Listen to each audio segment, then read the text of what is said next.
What's up, you guys? It's Matt here. So, even though I have all of the other times of the month to where I'm making decent short term investments as well as some longer term gains and all the excitement that's happening there, I feel like this is the best time of the month is to kind of go over my dividend portfolio and see how much I've gained in dividends because I feel like it's the progression and it's also in the back of my mind like this can be set up for the future and can be set up for forever. So while other people are, working hard, and no offense to them working hard in this 9 to 5 that they may like or they may not like, I can also sit here and do whatever I feel like doing while being able to make money from my dividend portfolio on a monthly or quarterly basis, but being able to make a decent amount over the year by putting a lot in reserve, effectively making my money work for me. And that's kind of what's exciting about it. Is it's not something that I have to actively maintain, right? I just put it into different places that I believe are going to be great for the long term, and then they give me some sort of output. They perform.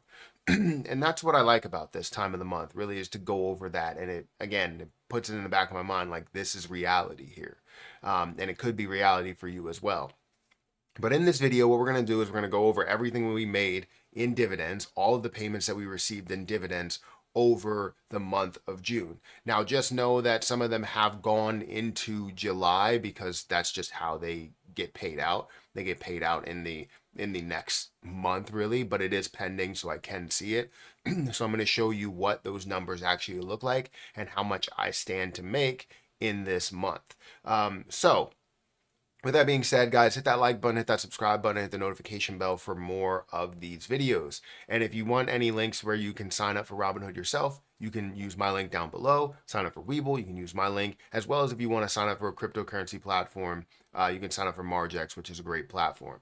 Um, but last month we've gone through our numbers, and if I am correct, the numbers that we landed on for how much we made last month was just under $100, if I'm not mistaken.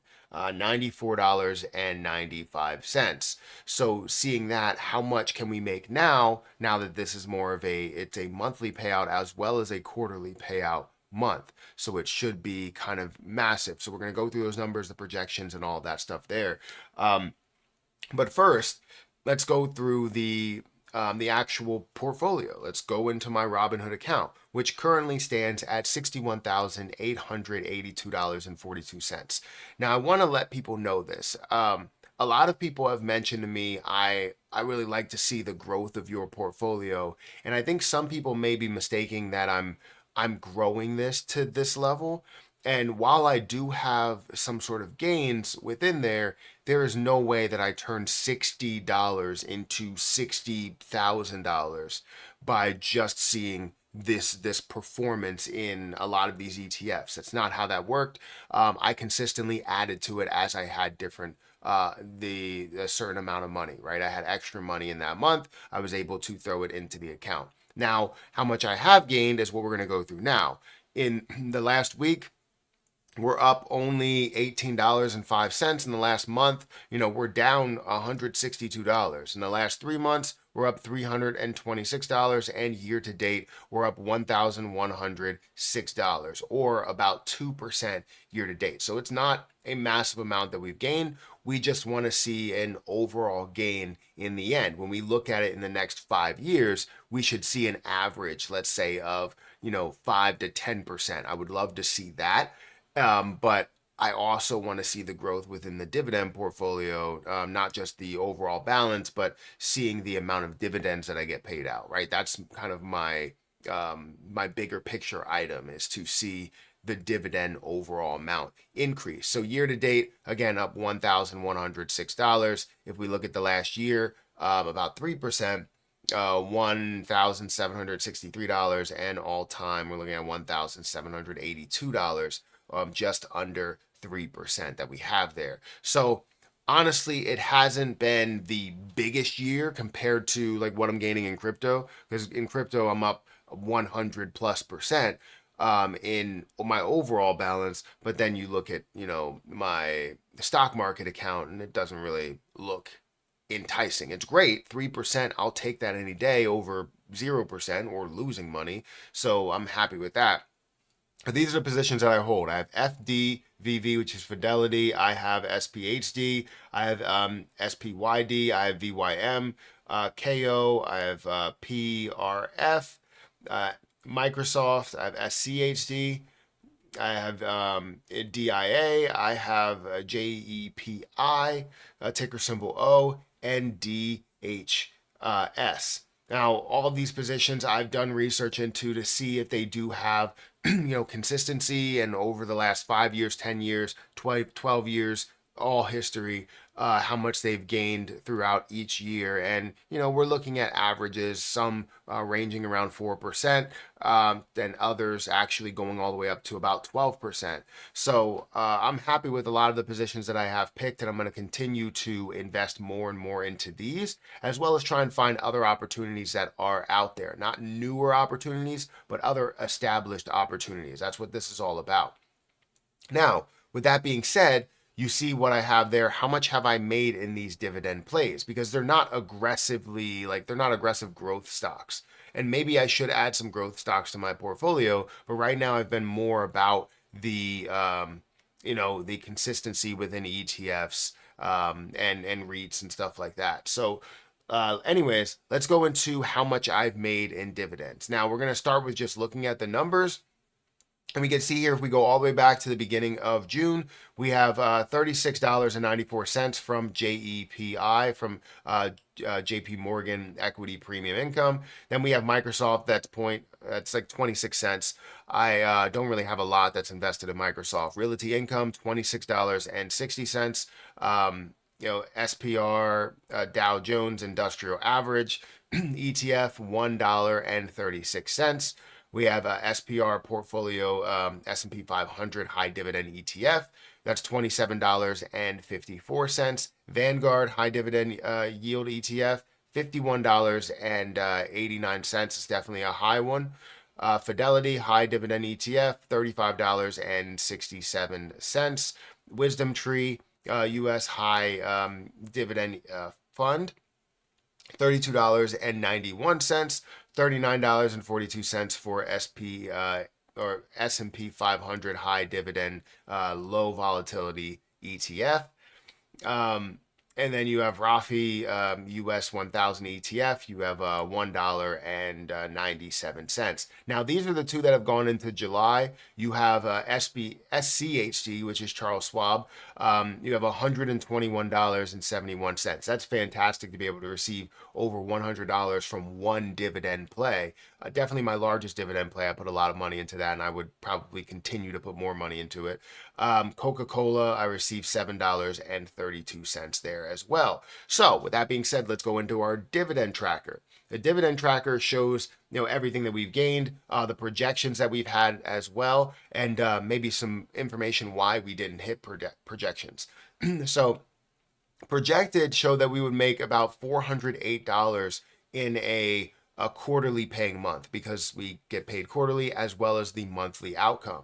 But then you also have the monthly projected, which is $140.19, give or take the difference between the yield that does happen there.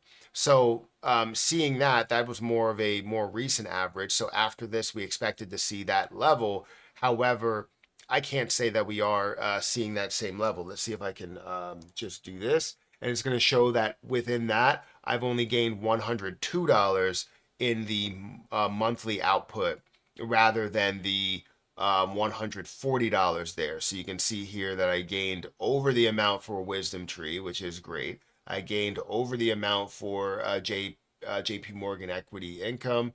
I gained significantly under the amount for SPHD, so we'll have to look into that. But then realty income is also over. So I definitely need a little bit of an adjustment to see what's going on there, because we gained significantly less. I think it's like $16 less, but that's also not a $16 difference here. So that's a little bit weird as to why that's not coming up that way. And I don't know. But either way, we gained a lot there. But if you look at the total amount that we gained within June, $349.36.